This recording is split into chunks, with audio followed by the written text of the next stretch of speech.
The Economic Policy Research Center, EPRC, is Uganda's leading think tank in economics, development policy-oriented research and policy analysis.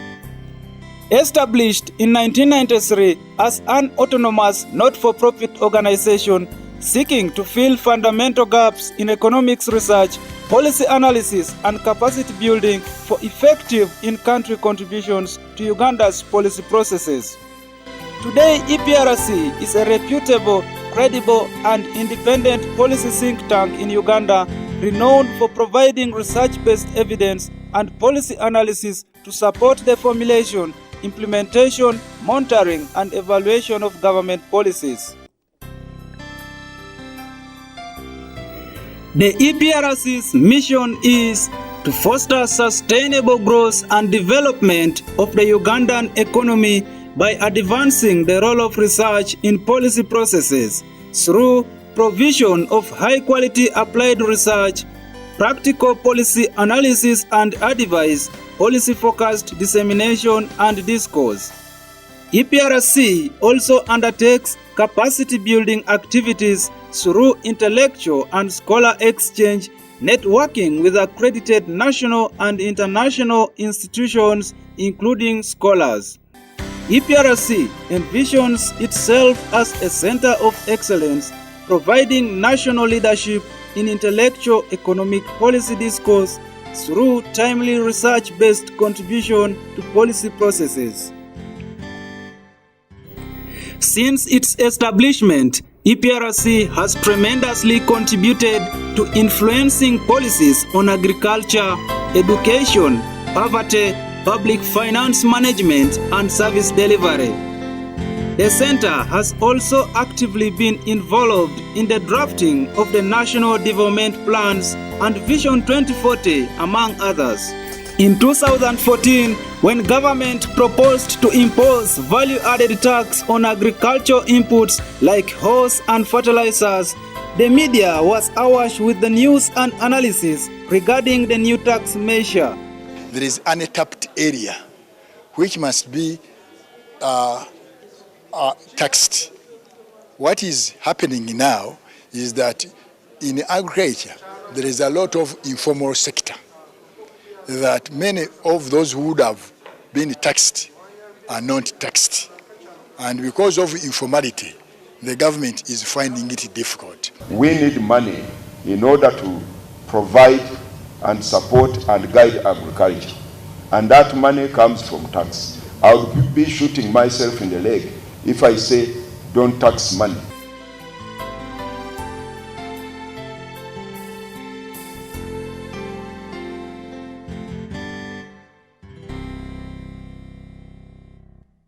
This will compromise the quality of the inputs we have on the market, given the fact that we have limited inspection and enforceable of standards in this country. For us here, even at a time where it has already been more expensive to sell products vis-a-vis those that are coming from elsewhere, we are now planning to put inputs, to put taxes on agro inputs. This is even going to be more expensive to bring products. The issue of promoting the ESC integration will be no more because we cannot export, we cannot go outside. We are being outcompeted in our own market. And this we have seen, the chicken that is coming from Brazil, which is spending more than 3 months on the high seas across Atlantic, is coming here very cheaply and landing here at less than $2. If the 18% tax levy is implemented, a hoe will retail at 8,260 Uganda shillings from the current 7,000 shillings. 1 kilogram bag of fertilizer will retail at 147,300 shillings from the current 125,000 shillings. 45 horsepower tractor will retail at 89 million Uganda shillings from the current 75 million shillings, as 1 kilogram bag of poultry feed retail at 1,298 shillings from the current 1,100 shillings. The Economic Policy Research Center and the Alliance for a Green Revolution in Africa convened a range of stakeholders to review the proposed imposition of 18% VAT on agricultural inputs and the introduction of VAT on packaging materials.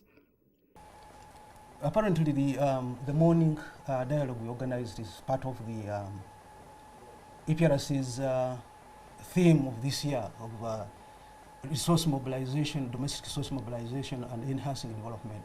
And we can see that this really, the Minister of Finance has been able to pronounce, the Minister of Finance has already, it's pronounced in the budget, the budget speech that there is a need indeed to mobilize resources domestically. This morning we were successful in putting together all stakeholders. We've been hearing a lot of information coming from all stakeholders, giving different opinions. So today the effort was to put them together and really ensure that the discussion is reached to forge a way forward. And apparently what has emerged from the discussion this morning is that wider consultations are required and we need to do enough research to make pronouncements on the issue of VAT. So that's what happened successfully this morning. So we think a blanket imposing of VAT on agricultural inputs could have different impacts. So we need to sincerely understand what the impact will be in a holistic manner. At the end of the policy engagement intervention, the Ministry of Finance was able to rescind its proposal until adequate evidence was collected to back it up and inform the retabling of the proposal. EPRC has not spared bringing to the awareness of its publics the need for a clear fertilizer strategy. Over the years, Uganda's agricultural production and productivity has remained stagnant, partly due to low fertilizer use.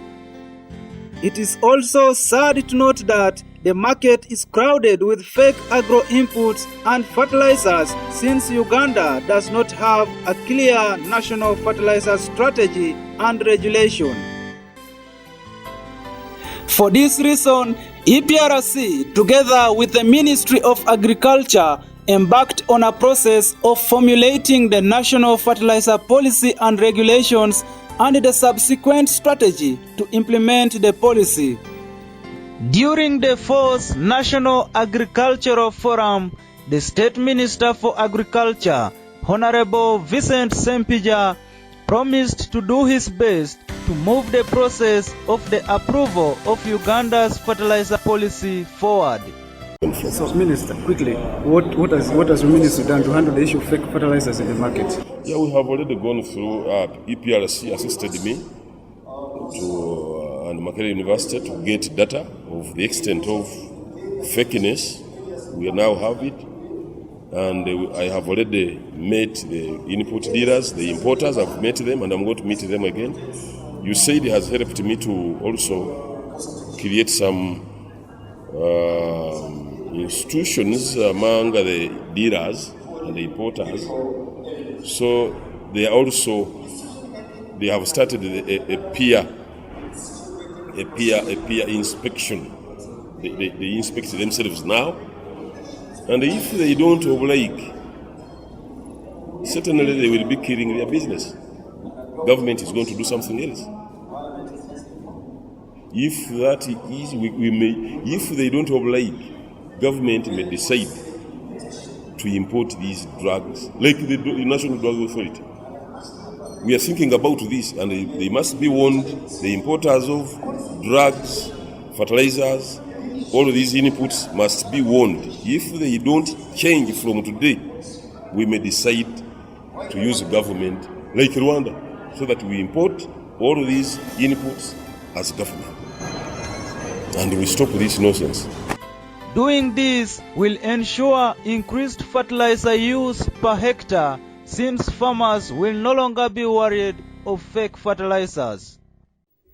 Another issue that continues to delay economic transformation among Uganda's citizens is the continuous rise in youth unemployment, backed by the poor education system that produces job seekers other than job creators. Aware of the likely negative consequences of this phenomenon, EPRC has embarked on a series of studies aimed at finding solutions to youth unemployment and a decaying education system that is not practical based. Similarly, access to secondary education by girls is very low in most parts of Uganda. A research fellow at EPRC raises 2 interventions that could enable girls achieve higher learning. As a think tank, EPRC is proposing 2 interventions to deal with this challenge of low enrollment of girls for secondary education. And we are proposing 2 options. One is providing tuition for the girls to be able to attend secondary education in public day schools, because generally public day schools are cheaper compared to boarding schools.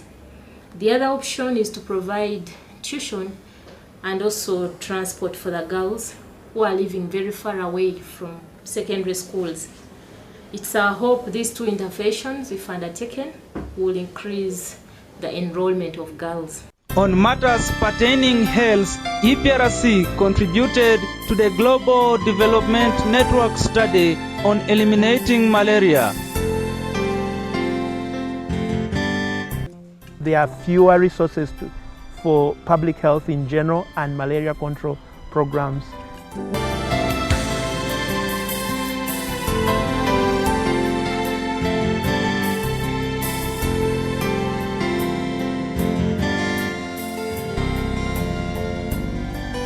With nets, they are only as effective as their consistent use. So their overall effectiveness remains far lower compared to once they spray the household, you will have the protection.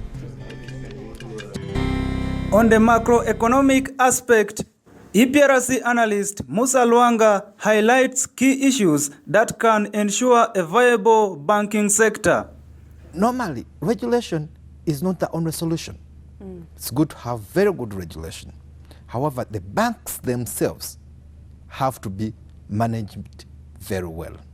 Because the banks that failed in the 90s, most of them was due to mismanagement. You had shareholders that were so powerful in these banks that they could influence the decisions of their managers.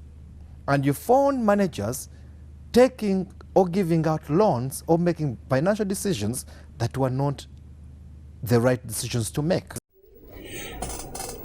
Despite the many challenges affecting the policy environment, EPRC has maintained its lead on economic policy research in Uganda. Today, the center is proud of its ever-increasing audience, partnerships, and recognition. At 22 years, EPRC seeks to rebrand itself before widening its coverage to catch up with new changes such as regional integration, media convergence, and globalization. In fact, the rebrand seeks to give a new brand identity to EPRC as far as meeting its core values is concerned. At EPRC, everyone matters and sticks to professional excellence. This has been possible through quality assurance, integrity, accountability, and transparency. Maintaining independence and confidentiality while conducting research is another value underpinning EPRC's practices, as it ensures efficiency everywhere to bring about constructive engagement. Mouris Opolot, EPRC Archives.